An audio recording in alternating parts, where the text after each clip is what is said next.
The Men Who Survived Pelican Bay, True Crime Stories from the Supermax. The day Pelican Bay broke its own silence. The yard was silent that morning, too silent. The kind of silence that made even the guards uneasy. Then from nowhere, a single voice cut through the cold Crescent City air. "We ain't animals," someone screamed. Within seconds chaos erupted. Prisoners slammed their fists against the steel doors of their isolation cells, shouting in unison, a sound like thunder trapped inside concrete. It was August 1993, and for the first time in years Pelican Bay, America's most feared Supermax, was about to explode from the inside. The men locked in its security housing unit, the SHU, had reached their breaking point. What followed that day would make history, a story of endurance, pain, and defiance. A story about men who weren't supposed to survive, but did. And this is their story. The Forgotten Men of Pelican Bay. When Pelican Bay State Prison opened its gates in December 1989, California called it the future of corrections. But the men who entered its gray walls would later call it hell on earth. Built in Crescent City, just 13 miles from the Oregon border, Pelican Bay wasn't designed for rehabilitation. It was engineered for control. Its main feature, the SHU, a supermax within the supermax, where inmates spent 23 hours a day in solitary confinement, locked behind thick steel doors, under fluorescent lights that never turned off. Inside the SHU there was no talking, no touching, and often, no sunlight. Men went years without seeing another human face, except through a small slit in the door when a meal tray slid in. Guards called it housing. Inmates called it the box. Among them was Todd Ashker, a member of the Aryan Brotherhood who'd been shot by guards in a prison riot years earlier. His arm was permanently damaged but his will, unbreakable. Another was Sidawa Nantambujama, a member of the Black Guerrilla family serving life for murder. Despite his past, he became one of the most respected inmate negotiators inside the SHU. Different races, different gangs, but one shared nightmare. For years these men were invisible. The public never heard their voices. California's Department of Corrections insisted Pelican Bay was secure and orderly. But reports told a different story. In 1990, just months after the prison opened, the Los Angeles Times published leaked photos of inmates with bruises, open wounds, and fractured bones, all allegedly from use of force. That same year, the U.S. District Court began investigating the prison for systematic abuse and torture. Inmates described beatings in the corridors. Others spoke of cell extractions, teams of armored guards storming into cells, spraying tear gas, and leaving men bleeding on the floor. One inmate wrote in a smuggled letter, "They break your body first, then they break your mind." But the real horror wasn't the violence. It was the silence. For years the men inside the SHU endured, some counting cracks in the walls just to stay sane. Others talked to insects or whispered through vents, risking punishment just to hear another voice. And then, something changed. By 1993, the men had reached their limit. Rumors spread through the ventilation ducts, of hunger strikes, of unity, of finally being heard. It started with a single message scratched into the paint of a cell wall. "We don't die. We endure." What came next would shock the world, and force Pelican Bay to face its darkest truth: the hunger for freedom. By summer 1993, Pelican Bay had become a pressure cooker. Decades of anger sealed behind concrete and silence. The guards called it calm. The inmates called it the calm before the storm. The first act of rebellion came quietly. On August 2, 1993, trays of untouched food began returning through the slot doors in the SHU. Men who'd been starving for attention now chose to starve for justice. At first the guards thought it was a stunt. "They'll eat by dinner," one officer muttered. But they didn't. By day 2, hundreds had joined the hunger strike. Men who hadn't spoken to each other in years, suddenly united across racial lines. Black, white, Hispanic, enemies on the yard, brothers in protest. They refused their meals in silence, a form of resistance the administration couldn't ignore. Each tray that went back untouched was a message: we're still human. Inside cell D1-119, Todd Ashker scribbled a note on a piece of toilet paper. He pushed it through the vent to the next cell over. "This ain't about gangs anymore. It's about surviving this madness." His neighbor, Arturo Castellanos, a respected Mexican mafia shot caller, tapped back on the wall. "We hold strong. If we break now, we die in here forgotten." For the first time in Pelican Bay history, rival gangs, Aryan Brotherhood, Nuestra Familia, Black Guerrilla Family, Mexican Mafia, agreed on something. They wanted the same thing every human wants: to be seen. As days turned to weeks, the men grew weak. Guards watched closely as some collapsed in their cells. Others used wet towels to keep their body temperature down, whispering prayers to stay conscious. Doctors warned the administration that some would die. The prison's answer was to threaten force feeding. But that only fueled their resolve. One inmate, George Franco, wrote a letter that would later reach the San Francisco Chronicle. "If dying is what it takes to show them we're alive, then so be it." Outside the walls, activists began to take notice. Families of the inmates gathered in Crescent City with handmade signs that read, "End torture in Pelican Bay." Civil rights attorneys filed motions, demanding the California Department of Corrections address conditions inside the SHU. When the media finally entered, the world saw something it had never seen before. Grown men locked alone in small, windowless boxes, some for 20 years straight.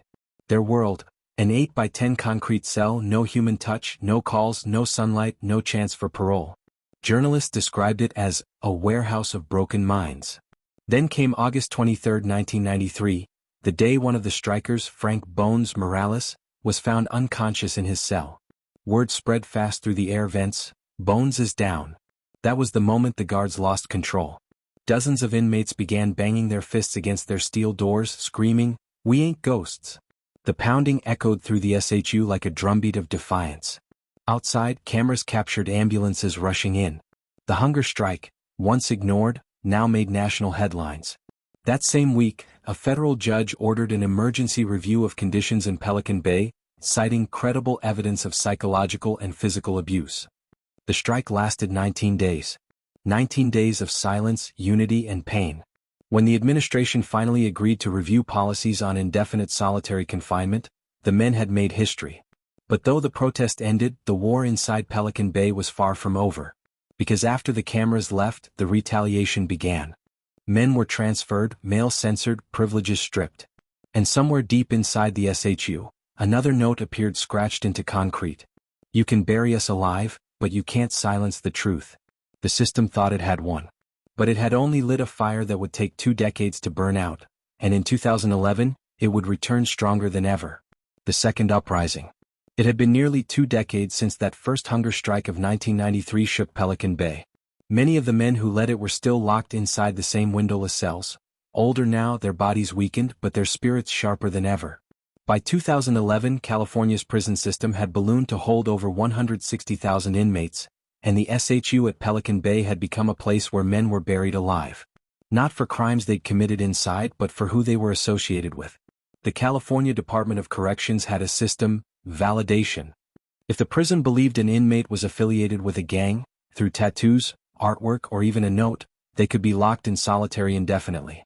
No trial. No end date. No way out. Men were being validated for things as small as owning a certain book or sketching Aztec symbols. Others were sent to the SHU simply for being named by another inmate trying to earn favors. Inside, Todd Ashker, who had now spent over 20 years in isolation, began writing legal petitions by hand. His letters, smuggled out by family and activists, began appearing online. "We have become ghosts," he wrote. "But ghosts can still haunt those who try to erase us." The tension built slowly through 2010. Word spread that new hunger strikes were being organized, not by gang leaders but by a coalition of inmates from every racial group, calling themselves the Short Corridor Collective. Its members included Todd Ashker, Aryan Brotherhood; Arturo Castellanos, Mexican Mafia; Sidawa Nantambu Jama, Black Guerrilla Family; Antonio Guillen, Nuestra Familia. Men who had spent their entire lives fighting each other had now formed an alliance, one born from shared suffering. They drafted a 5-point list of demands. End group punishment and administrative abuse. Abolish the debriefing system, forcing inmates to snitch for freedom. Comply with U.S. law on humane treatment. Provide adequate food and programs. Create a step-down program out of the SHU. On July 1, 2011, the trays once again came back untouched. This time the world was watching. Over 6,000 inmates across California joined the strike, the largest prison hunger strike in state history. At Pelican Bay, the men refused food, medical care, even sleep. Their bodies weakened, but their will hardened. For days no one moved. The air smelled of disinfectant and metal. Guards whispered that this time people might actually die. Inside cell D1-119, Ashker's hand shook as he wrote another note through the vent. "Stay alive. Don't give them the satisfaction of silence." Outside the walls, families organized rallies from Los Angeles to Sacramento. Former inmates testified about what it meant to live without sunlight for decades. Journalists from the New York Times and NPR called it America's hidden human rights crisis. A mother named Dolores Canales, whose son had been in solitary for 10 years, became the voice of the movement. She co-founded California Families Against Solitary Confinement, speaking directly to lawmakers. They are not monsters. They are men. And no one deserves to be forgotten. After 3 weeks, the first hunger strike ended with promises from the state to review policies. But when those promises went nowhere, the inmates launched a second wave in September 2011, stronger and more coordinated than before. This time, more than 12,000 inmates participated.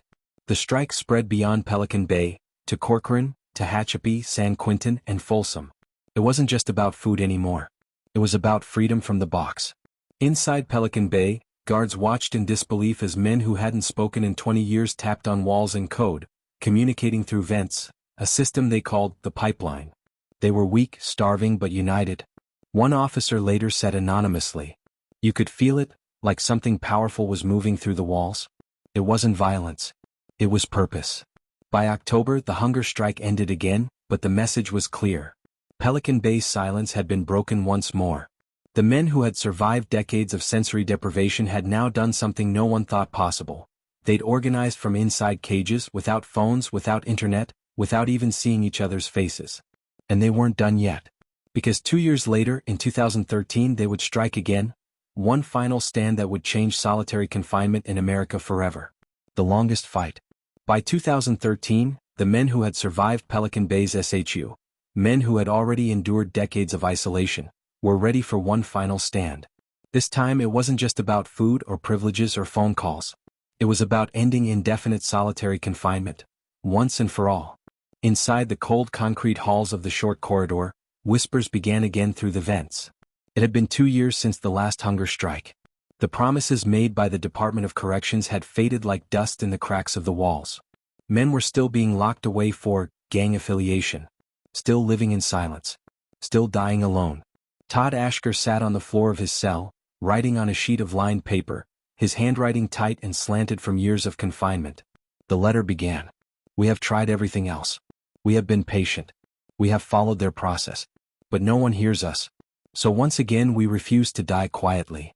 That letter, smuggled out by advocates, reached Dolores Canales, Marie Levin, and Carmen Butler, mothers and sisters of Pelican Bay inmates who had been fighting for their loved ones from the outside. They spread the word. And on July 8, 2013 it began. The 2013 hunger strike. It started with 30,000 inmates, a number no one in the U.S. prison system had ever seen. Within days, the protest had spread to 2/3 of California's prisons. Even men in county jails and federal facilities joined in solidarity. This time the world couldn't look away. CNN, BBC, and The Guardian reported from the prison gates. Human rights organizations compared Pelican Bay to Abu Ghraib. Doctors Without Borders called prolonged solitary confinement psychological torture. Inside the SHU, the men grew thinner by the day. Guards monitored them through the small windows, recording every heartbeat. By day 10, many couldn't stand. By day 20, some could barely speak. A letter leaked to the press read, "We are human beings. We will not be forgotten even if it kills us." The California Department of Corrections tried to downplay the strike, claiming inmates were manipulated by gang leaders. But the public wasn't buying it anymore. Families camped outside Sacramento, chanting, "End the SHU." Civil rights attorneys filed new lawsuits.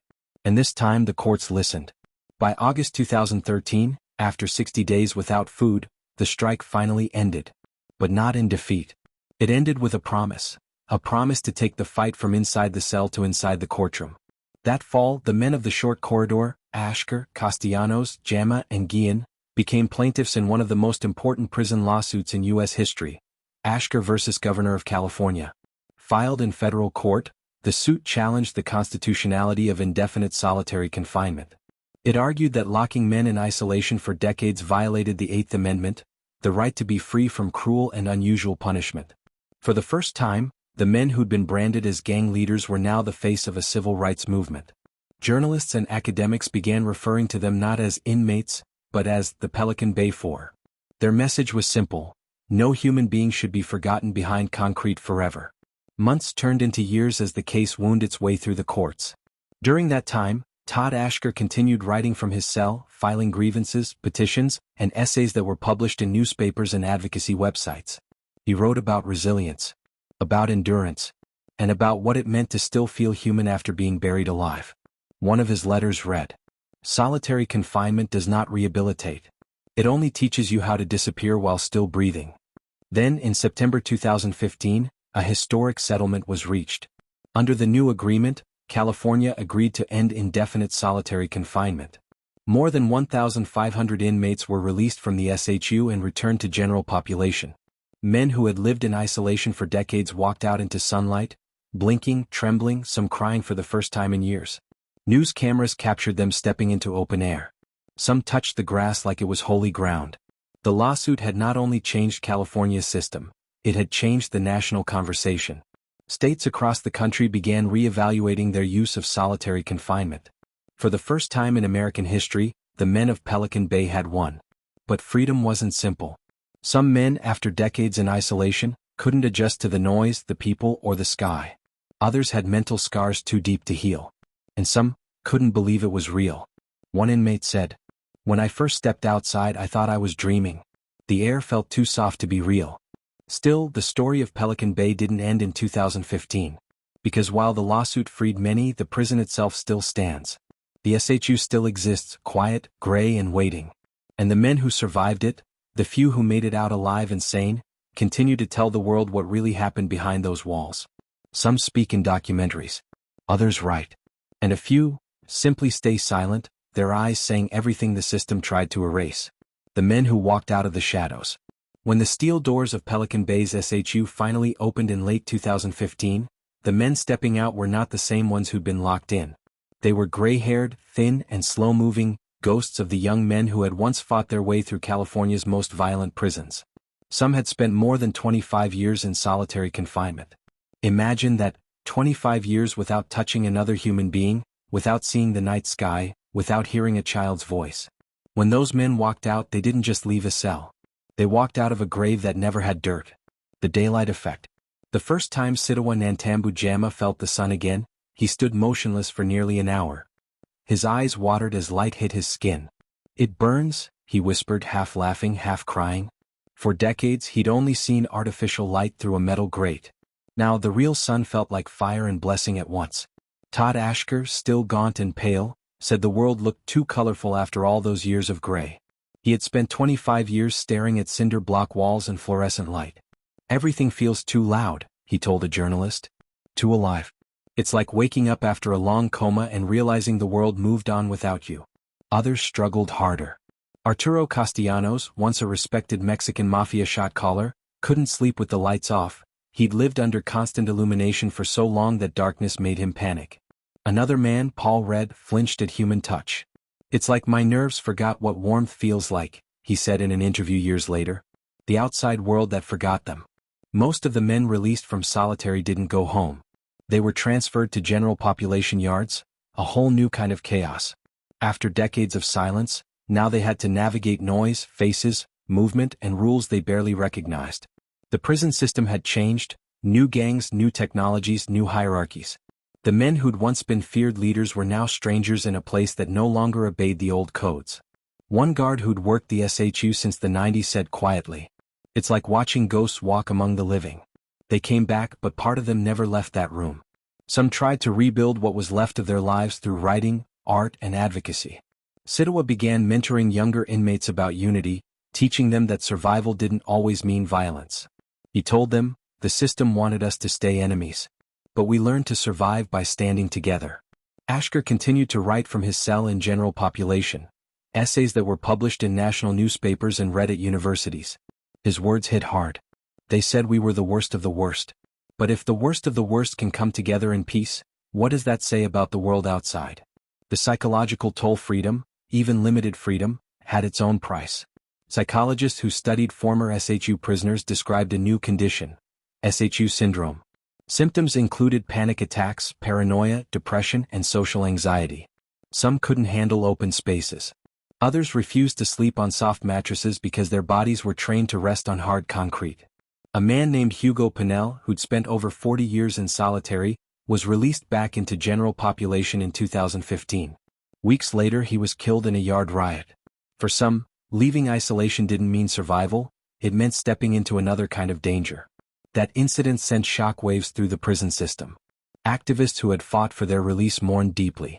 They realized that Pelican Bay hadn't just been a prison.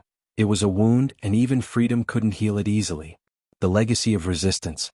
Still, out of that pain came purpose. In 2016, hundreds of former SHU inmates joined a campaign to reform solitary confinement nationwide. Their stories reached Congress. Their letters were read aloud at universities, human rights hearings, and in international media. For the first time, America was forced to ask, what do we become when we forget mercy? Civil rights lawyers began calling the Pelican Bay survivors living evidence of endurance. And by 2020, more than a dozen states had passed legislation limiting the use of long-term solitary confinement. Todd Ashker's lawsuit, Ashker versus Governor of California, became a case study in law schools. Sitawa's interviews were featured in documentaries. And the image of those men, standing side by side in the yard after decades apart, became a symbol of unity the prison system never intended to create. The human cost. But there was something even deeper, something the cameras didn't capture. The quiet nights. The nightmares. The endless sense that something had been stolen that could never be returned. One former inmate described it perfectly. When you've been alone that long, the world feels too big. Too loud. Sometimes I miss the silence, even though it almost killed me. That's the haunting paradox of Pelican Bay, the place that broke men and built legends. A place designed to destroy hope, that accidentally created one of the strongest brotherhoods ever forged behind bars. Now, years later, those men still write letters to each other. They speak about the ones who didn't make it, about the guards who showed rare kindness, and about the sound of the door that finally opened after decades of waiting. Their stories remind us of one truth: survival isn't just about living. It's about refusing to disappear. And though the walls of Pelican Bay still stand, the men who survived them left behind something stronger than fear, a record of what happens when the human spirit refuses to die in silence. What Pelican Bay taught the world. The story of Pelican Bay isn't just about a prison, it's about what happens when the system tries to erase people and fails. For decades, these men were told they would die unseen, unheard, and unremembered. Yet somehow, they turned silence into strength and isolation into unity. The men who survived Pelican Bay didn't walk out as heroes, they walked out as proof. Proof that endurance can outlast oppression. Proof that even behind the coldest concrete, hope can still whisper through a vent. Today their names echo far beyond Crescent City. Todd Ashker, Sitawa Nantambu Jama, Arturo Castellanos, Antonio Guillen, and hundreds of others. Men once called the worst of the worst, now recognized as voices that reshaped American prison reform. Their struggle exposed a truth few wanted to see. That in the heart of one of America's toughest prisons, the strongest thing wasn't the steel or the barbed wire. It was the will of the human soul to survive. Even now, Pelican Bay's SHU stands in silence. But the silence isn't the same. It's no longer the silence of forgotten men. It's the silence that comes after a storm, heavy but meaningful, reminding everyone who listens that change only happens when someone dares to endure. Studio Microphone, this has been another deep dive from Voices from the Inside, where the truth can't be locked away. If this story moved you, hit like, drop a comment, and subscribe so we can keep uncovering the voices that were never meant to be heard. Because in the darkest places on earth, there are still stories fighting to see the light. And we'll be here to tell them.